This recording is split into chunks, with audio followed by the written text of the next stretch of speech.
Hampir 1 bulan pasca Lebaran, harga kedelai terus meroket. Bahkan dengan kenaikan harga kedelai dirasakan sejumlah produsen tahu di Kampung Lewengkolot, Desa Girimulya, Kecamatan Cibunggulang, Kabupaten Bogor, Senin siang.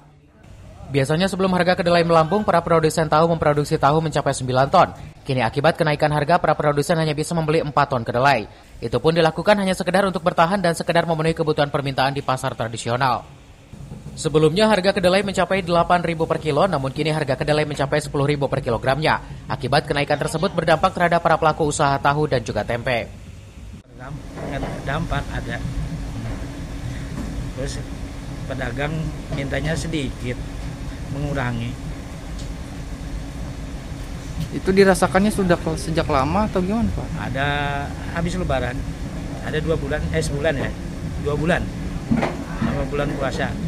Biasanya sebelum kenaikan harga nih produsennya berapa memproduksinya? 7 kintal, sekarang 4 kintal. Sementara itu, pemerintah Desa Girimulya mengatakan 15 produsen tahu dan tempe yang dikelola oleh warganya, mereka semua merasakan dampak kenaikan kedelai tersebut. Ini saya jabat belum pernah ada. Ya mungkin hanya kalau ngobrol, kalau pengusaha belum pernah, paling hanya produksinya mungkin agak dikurangin.